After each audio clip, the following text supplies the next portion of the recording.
anchoring bias? Anchoring bias means when we rely too heavily on the first piece of information, and which is called as anchor, and later on whatever decisions we are making, whatever we come across, we always tend to compare it with the first piece of information that we had come across. I'll give you a very interesting example of the same. You'll understand it better. Now let's say you go to this market, and it's an open market in the ground, number of stalls, small shops are there, and you are a tourist, you are new to this place and you haven't been here before. So you just enter the market, and in the very first shop you just stand and see there is a lamp here. Okay, now you ask the salesperson, how much is this lamp for? I really liked it. And he says it is for $20. And you say, okay, fine. Now dollars, maybe it's not your currency, or you have never come to this place before, you're not very sure how much a lamp cost, or in dollars, is it expensive, is it cheap, or what is it, because you're a tourist. So you think, okay, let me just explore the market a little more and I'll get back to you. So you go further, and after a few shops you come again, a similar kind of lamp is there. Then you again ask the salesperson, wow, how much is this lamp for? And the person says, salesperson, that it is for $40. And you think, oh my god, the first one was cheap, this is so expensive. Now why are you saying that the first one was cheap? The first one was cheap as compared to the second, and not because it is actually cheap. Maybe that actual cost of that lamp is actually worth only $10. Just because he said 20, you think it is cheap because now the second one is saying it is for $40. Then you go a little ahead, a little ahead, and then you again stop by and say, how much is this lamp for? And the third salesperson says it is for $30. So they all are giving their own prices, and then you think, oh, the first one was actually cheap, I'll go back and get the first one. So like I said, maybe in actual market price is only $10 for that lamp.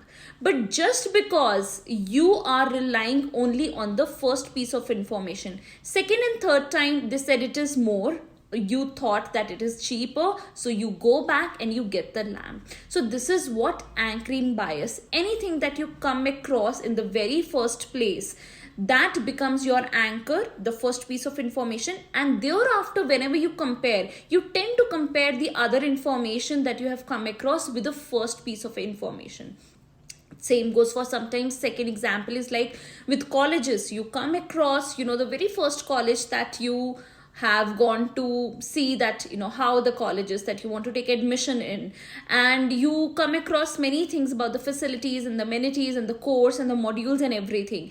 Then as you go ahead, you start comparing those colleges with the first one and see that in comparison, are these bad or are these better ones? So this worse and better that we think, it is on the basis of the anchor, the first piece of information we had just come across. So this is called anchoring bias. Now here what has happened, maybe we are not thinking rationally, we are not thinking that, okay, he's giving the lamp too cheap, maybe the quality is also very bad, maybe the $40 lamp is a better one.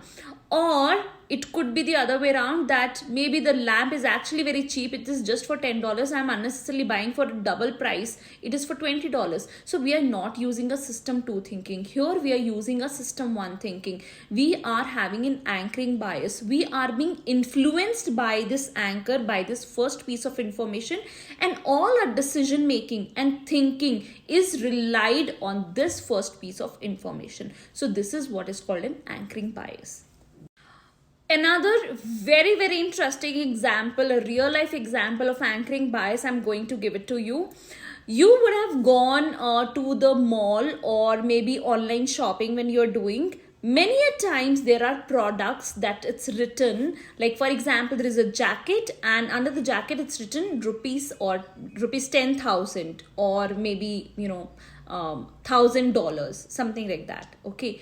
And then it is striked off. Then it is written 75% off.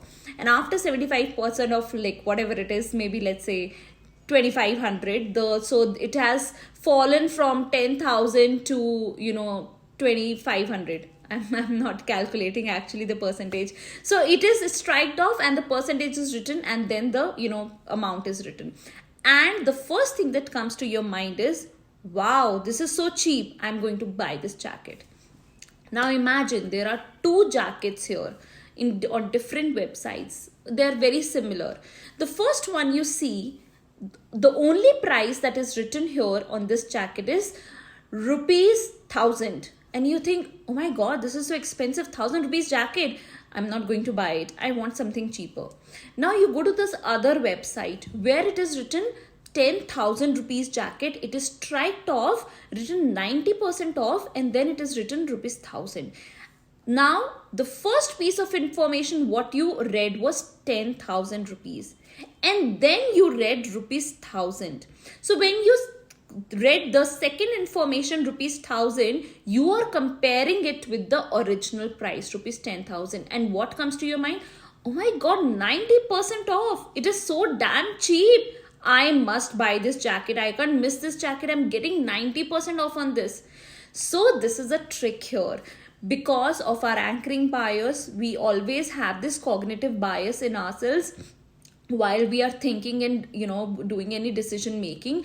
And advertising companies and other consumer product companies, they take advantage of this. They know the psychology of a person, how a person thinks, and that is how they play with your mind. So instead of writing just that these shoes are for 2500 or this cap is for 100, they don't write that. They always write a bigger number, strike it off, and below they write after discount this is the price, so that it comes to your mind that wow, I'm getting a huge discount on this, so let's buy it. So this is a very, very common error, that is anchoring bias, that we come across in our daily lives, and we do act very quickly on this, getting fooled by it. So yes, this definitely works. The lesson, and if you have any queries, please feel free to write anything in the comment below. And if you want more explanation or more studies for the same, even then please write in the comments below. And do not forget to subscribe my channel Sonia Psychology Classes, so that you know that here we cover everything about IB psychology and also other boards like AS, A level, CBSE and general psychology as well.